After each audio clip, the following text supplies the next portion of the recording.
বাংলাদেশের শান্ত ও ঐতিহ্যবাহী গ্রাম মজিদপুর, যেখানে খেলাধুলার প্রতি মানুষের ভালোবাসা আজ আবার প্রমাণিত হলো।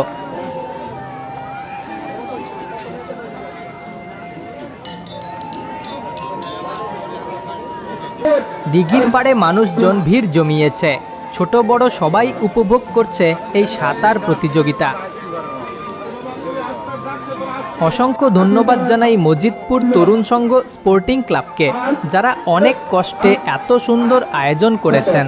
প্রতিযোগীর সংখ্যা বেশি হওয়ায় আমরা আয়োজন করেছি 4টি ধাপ। প্রতিটি ধাপ থেকে 3 জন করে বাছাই করা হবে। মোট 8 জন প্রতিযোগী ফাইনালে খেলবে। এখন শুরু হচ্ছে প্রথম ধাপ। সংকেতের সঙ্গে সবাই ঝাঁপিয়ে পড়ল পানিতে। উৎসাহ, তাড়না, দর্শকের উল্লাস সব মিলিয়ে এক চমৎকার দৃশ্য।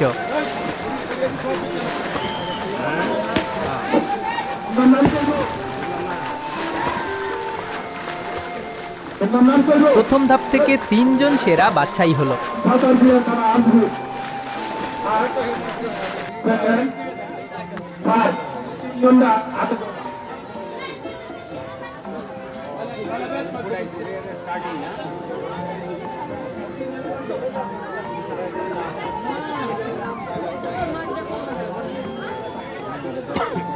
দ্বিতীয় ধাপ, প্রতিযোগীরা আগের চেয়ে আরও আত্মবিশ্বাসী।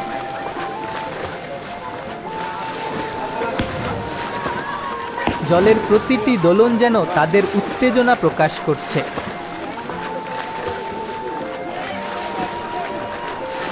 তিনজন আরেকবার নির্বাচিত হলো।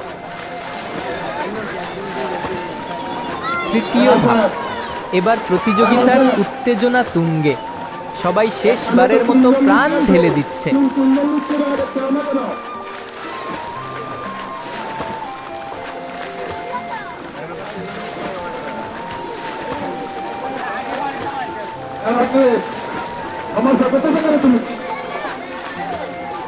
তিনজন আরও বাছাই হলো। এভাবেই চতুর্থ ধাপ থেকেও আমরা 3 জন সহ মোট 12 জন ফাইনালিস্ট পেলাম, যারা খেলবেন চূড়ান্ত রাউন্ডে।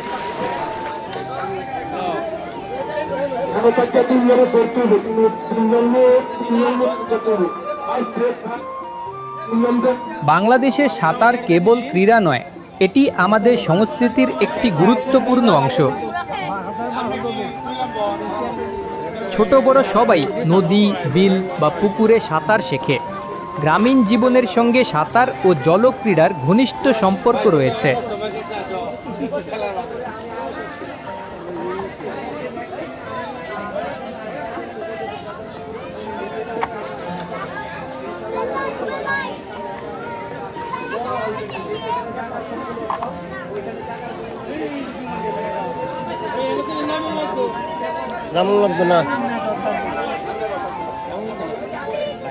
বাংলাদেশে বিভিন্ন গ্রামে স্থানীয়ভাবে আয়োজিত সাঁতার প্রতিযোগিতা, যেমন মজিদপুরের নালদিঘি আজকের মতো আয়োজন, তা শুধু খেলা নয়, বরং গ্রামের মানুষকে একত্রিত করার একটি সামাজিক উৎসবও বটে।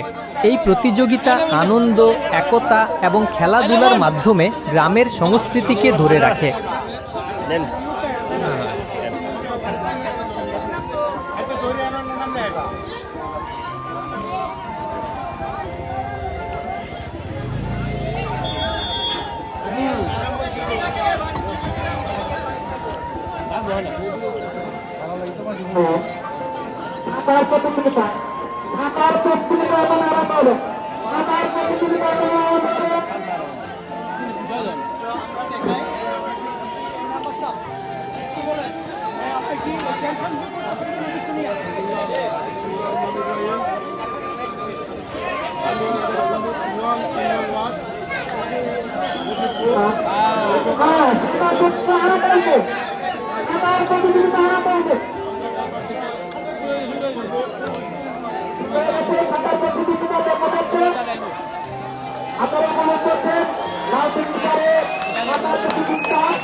ফাইনাল রাউন্ডের আগে আমাদের অতিথিবৃন্দের পরিচয় দেই।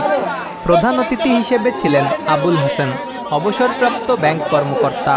সভাপতি তোফায়েল ভুইগ্গা বাচ্চু, আহ্বায়ক বিএনপি 11 সিন্দুর ইউনিয়ন। আবুল কালাম 3 নম্বর ওয়ার্ড বিএনপি সভাপতি সহ এলাকার গণ্যমান্য ব্যক্তিবর্গ। ফাইনাল রাউন্ড, 12 জন প্রতিযোগী জলে নামল, উত্তেজনা চরমে।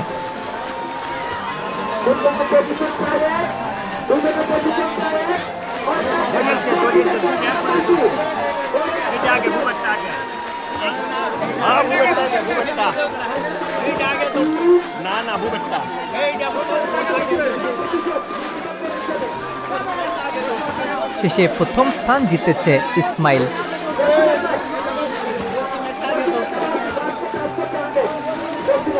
দর্শকদের করতালিতে মুখরিত দিঘির পার। আমরা চাই এই সাঁতার প্রতিযোগিতা প্রতি বছর অনুষ্ঠিত হোক। আপনাদের সহযোগিতা ও ভালোবাসা প্রয়োজন, যাতে মজিদপুরে আনন্দ, একতা আর খেলাধুলার উদযাপন চিরকাল ধরে থাকে।